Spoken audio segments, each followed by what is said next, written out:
আসসালামু আলাইকুম। আমি আপনাদেরকে দেখাবো আজকে র ফটোগ্রাফি। জেপিজি মুডে ছবি তুললে কি হবে আর হচ্ছে আপনার র মুডে ছবি তুললে কি হবে। তো এটাতে আপনি এটা করতে গেলে আপনাকে প্রথমে যাইতে হবে আপনার ক্যামেরার মধ্যে যাইতে হবে। ক্যামেরার মধ্যে যায় আপনাকে এই বিষয়টা আগে দেখতে হবে কোথায় র মুড আছে। আপনি ক্যামেরার প্রথমে যাইতে হবে, এখানে যাইতে হবে, ক্যামেরার মেনুতে যাইতে হবে। মেনুতে যাওয়ার পর ইমেজ কোয়ালিটিতে যাইতে হবে আপনাকে। হ্যাঁ, এই যে ইমেজ কোয়ালিটি আছে এখানে যে র, এখানে যাইতে হবে আপনাকে।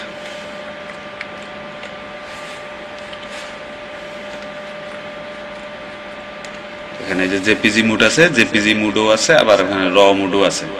আপনি এই র মুডে ছবি তুলবেন। আপনার র মুডে ছবি তোলার হচ্ছে ভালো এবং হচ্ছে এটা হাই কোয়ালিটি রেজুলেশন হবে। জেপিজি মুডের চাইতেও এটা 10 গুণ কোয়ালিটি ভালো হবে, 10 গুণ কোয়ালিটি ভালো হবে। আপনার জেপিজি মুডে ছবি তুললে আপনার একটা ছবি 6 মেগাবাইট থেকে 10 মেগাবাইট বা 12 মেগাবাইট এরকম হবে। আর আপনি র তে যখন আপনি ছবি উঠাবেন তখন আপনার ছবিটা হবে 25 থেকে 30 মেগাবাইট। এই মেগাবাইটটা বাড়ার কারণ হচ্ছে যে আপনার হচ্ছে আইএসও, তারপরে অ্যাপাচার, তারপরে ছবির রেজুলেশন, এগুলো সব বেশি করে ও স্টক করে রাখবে, স্টকে রাখে দেবে। পরে আপনি ইচ্ছা করলে এটা চেঞ্জ করতে পারবেন, কমাই নিতে পারবেন, বাড়াই নিতে পারবেন। আপনি একখানে একটা ছবি তুলতে গেছেন, এমন একটা পজিশনে ছবি তুলতে গেছেন, ছবিটা আপনি জেপিজি মুডে তুলছেন, তোলার পর দেখতেছেন মানে এটা মানে আফসোস করতেছেন আপনি যে আইএসওটা যদি একটু বাড়াই দিতাম ছবিটা কালো হয়ে গেছে, বা আইএসওটা যদি একটু কমাই দিতাম ছবিটা বেশি ব্রাইটনেস হয়ে গেছে। কিন্তু এটা ফটোশপে করতে গেলে ছবিটা আপনার ওই রকম কোয়ালিটিতে আসবে না। তো আপনি যদি সেই ক্ষেত্রে আপনি যদি র মুডে ছবি তুলেন সেক্ষেত্রে ভালো। আপনি র মুডে ছবি তোলার পর আপনার একটা ছবি তুললেন, আইএসওটা অনেক বেশি হয়ে গেছে আপনার কাছে মনে হচ্ছে, বা অনেক কম হয়ে গেছে আপনার কাছে, কোনো সমস্যা নেই। আপনি র মুডে ছবি তুলতে গেলে আপনি এটা ঠিক করতে পারবেন। তো এটা আপনি কিভাবে ঠিক করবেন আমি আপনাকে সেটা দেখাবো। এটাকে আমি একটা দেখাইছিলাম, আপনার হচ্ছে একটা টিউটোরিয়াল দেখাইছিলাম যে সিডি, আপনার যে ক্যানন অথবা নাইকন ক্যামেরার ভিতরে যে একটা সিডি থাকে, সেই সিডির ভিতরে কিছু সফটওয়্যার থাকে, সেই সফটওয়্যার দিয়ে এই কাজগুলো করতে হয়। তো প্রথমে চলুন আমরা তাহলে ওই সব দেখি। যে ক্যাননের হচ্ছে এই যে সফটওয়্যারটা, এর আগে আমি সেটআপ দিছিলাম, সেটআপ এখন আমার কাছে আছে। তো প্রথমে এখানে যাইতে হবে ডিজিটাল ফটো প্রফেশনাল, এখানে যাইতে হবে, এটা যা ওপেন করতে হবে। ওপেন করার পর এখান থেকেই আপনার হচ্ছে র মুডে আমি আছে, এখান থেকে আমি ফোল্ডার দেখাই দিয়ে আমি এখানে আসছি। আমার এই যে ছবিগুলো আছে এগুলো হচ্ছে সবগুলো র মুডের ছবি। তো আমি এখান থেকে একটা ছবি ভিউ করলাম। ভিউ করার পর গেলাম হচ্ছে স্টার এইচডিআর টুলস, আমি এখানে গেলাম স্টার। ছবিটা ওই পজিশনে যাচ্ছে যেখানে যে আমি আইএসও একটু কমাই দিব অথবা একটু বাড়াই দিব, ওরকম একটা পজিশনে যাচ্ছে ছবিটা।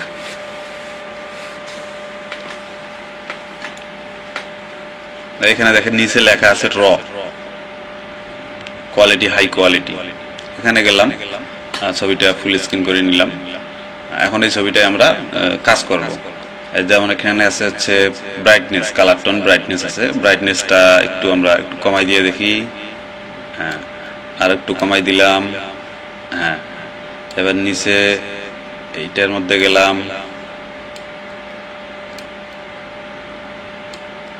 এটা একটু বাড়াই দিলাম, আর একটু বাড়াই দিলাম, আর একটু দিলাম, বেশি হয়ে গেল, একটু কমাই দিলাম। হ্যাঁ, ঠিক আছে। তারপরে কন্ট্রাস্টে গেলাম, কন্ট্রাস্ট, এখানে যায় চুলটা একটু কালো হচ্ছে। হ্যাঁ, ঠিক আছে। এটার মধ্যে গেলাম,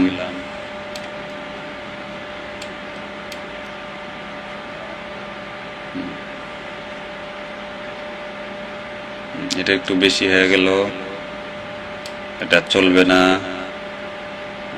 নিচেরটার মধ্যে গেলাম, এটা একটু বাড়াই দিলাম, একটু বাড়াই দিলাম, একটু বাড়াই দিলাম, হ্যাঁ ঠিক আছে। এখন আমরা এই ছবিটা সেভ করব। সেভ করতে গেলে আমরা ডেস্কটপে সেভ করি, এটা জেপিজি মোডে সেভ করি। আর হচ্ছে ইমেজ কোয়ালিটি আমরা একবারে শেষ মাথায় দিয়ে দিলাম 350 দিয়ে আমরা ডেস্কটপে এটা সেভ করলাম। সেভ হচ্ছে। সেভ হওয়ার পর আমরা এটা কেটে দিলাম, এটাও কেটে দিলাম, এটাও কেটে দিলাম। কেটে দিয়ে আমরা এখন ফটোশপে যাব। তার আগে দেখাচ্ছি যে এই ছবিটা আপনার এমনি জেপিজি মোডে ছবিটা তুললে 5 থেকে 7 মেগাবাইট বা 8 মেগাবাইট হইতো ছবিটা, কিন্তু এখানে ছবিটা ডাবল হয়ে যাবে, 16 ডাবল হয়ে গেছে ছবিটা। ওখান থেকে অরিজিনাল রেজলিউশনটা দিয়ে দিয়েছে। আপনি জেপিজি মোডে করলে এই 16 মেগাবাইট হইতো না, কম হইতো, আর রেজলিউশন এটা হইতো না। তো আমরা এখান যাব ফটোশপে, ফটোশপে এই ছবিটাকে নিয়ে যাব, ফটোশপে নিয়ে যাব। এবার এখানে কিছু কাজ করব। যেমন এই ছবিটা সুন্দর করতে গেলে আপনার হচ্ছে এই জিনিসটা সাইড করতে হবে, একটু কালো দেখা যাচ্ছে, একটু সাইড করি। এখানে যাব, ফেদারে দেব 5 দেব, 5 দিয়ে ফিল, এখানে যায় কন্টেন্ট আওয়ার, এখানে যাব, দেখব কি হয়। হ্যাঁ, এই জায়গাটা অনেকটাই ইয়ে হয়ে গেছে, চলে গেছে। আমরা এখানে যায় এই টুলটা ব্যবহার করব, যাই টুলটা একটু বড় করে নিলাম। বড় করে নেওয়ার পর আমরা এখান থেকে একটা কালার চয়েস করলাম, এই কালারটা চয়েস করলাম, করে এখানে ফেললাম কালারটা।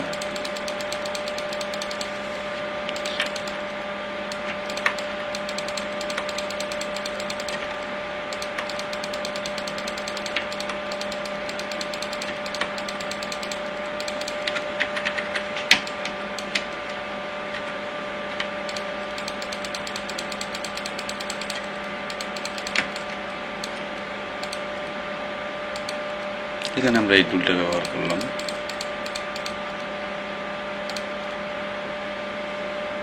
নিচে কালার, এখানে লাল দেখাই দিলাম, ওকে দিলাম, ডিলিটে চাপ দিলাম, এখানে ব্যাকগ্রাউন্ড কালার দিয়ে দিলাম, শেষ।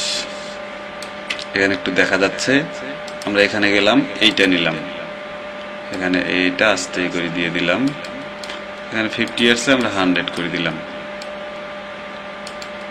তাহলে এইটা আস্তে আস্তে ঘোলা হয়ে গেল। এখন কাজ করব, আমরা এখন কাজ করব। তারপরে যাব আমরা এটাতে যাব, এখানে একটা স্পট দেখা যাচ্ছে, এখানে যাব আমরা।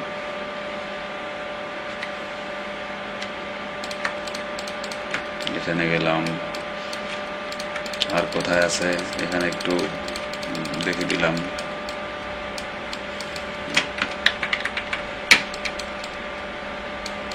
এটা একটু কেমন দেখা যাচ্ছে, এটা এখান থেকে নিলাম, ফেদারে গেলাম, 5 দিলাম, ফিলে যাব, ফিলে যা এটা দেখাই দিব।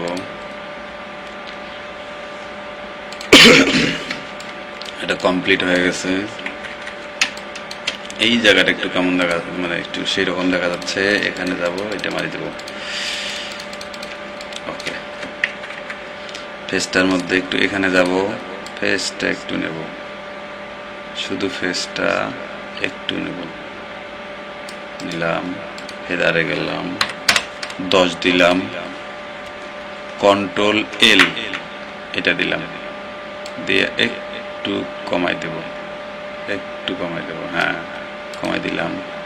তারপরে আমরা এখানে যাব সিলেক্টিভ কালার, এখানে যা আমরা সাদা যাব, একটু হোয়াইট, হ্যাঁ এই যে হোয়াইটটা, এই যে কমে গেল, হালকা একটু কমাই দেব। তারপরে আমরা যাব রেড, পিছনের ব্যাকগ্রাউন্ড, এখানে একটু যাব, হ্যাঁ ঠিক আছে। শাড়িটা কি কালার, এই কালার শাড়ি, এখানে যা ম্যাজেন্ডা, ম্যাজেন্ডা কালার, এখানে যা শাড়িটা আমরা ঠিক করব।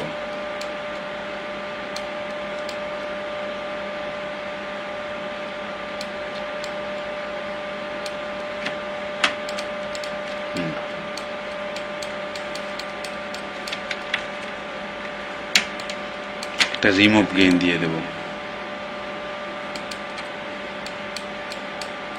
রিমুভ গেইন দেওয়ার করতে এটাই অবস্থা হয়ে গেল।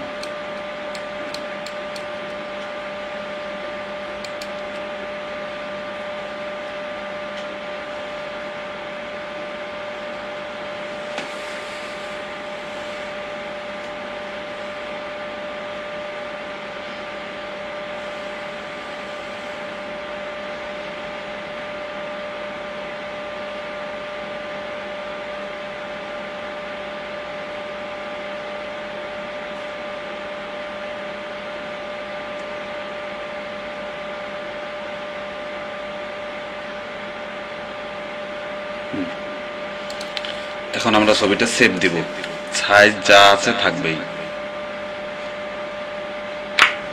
এখানে গেলাম, লগ ফাইল দেখা দিলাম, 16 থেকে একটু কমে 11 মেগাবাইটের মধ্যেই সম্ভবত থাকবে। সেভ দিলাম, সেভ হয়ে গেল। যে ছবি আছে সেখানেই আছে 11 মেগাবাইট। একটু কাজ করলাম, একটু কমলে এটা কোনো সমস্যা না, তবে রেজুলেশনটা কিন্তু আপনার হচ্ছে হাই কোয়ালিটিতেই আছে। তখন আমি দেখাবো আপনাদেরকে ওই প্রথম ছবিটা আর এই ছবিটা। প্রথম ছবিটা আছে এখানে, এখান থেকে এখানে যাব,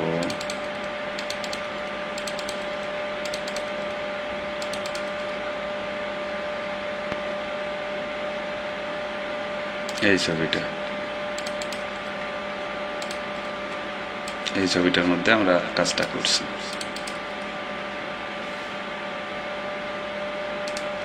এই ছবিটা এখন ওপেন করবো আমরা।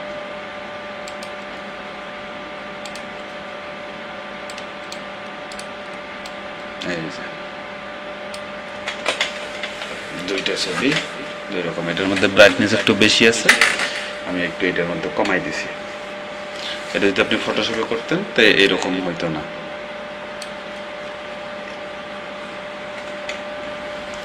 ঠিক আছে, তাহলে আজকের টিউটোরিয়ালটা আমার এই পর্যন্তই। যদি ভালো লাগে তো অবশ্যই সাবস্ক্রাইব করবেন। আমি আরো টিউটোরিয়াল বানাবো আশা করি। তো আপনাদের যদি কোনো কিছু জানার থাকে তাহলে অবশ্যই নিচে কমেন্ট বক্সে আমাকে জানাবেন, আমি তার উপর টিউটোরিয়াল বানাবো। আপনি যেটা জানেন না হয়তো সেটা আমি জানি, তো আমি তখন এটা বানার চেষ্টা করবো, বানিয়ে আবার দিব, আপনারা দেখতে পারবেন। তো ঠিক আছে, আজকে টিউটোরিয়ালটা এই পর্যন্তই। আপনাদেরকে ধন্যবাদ।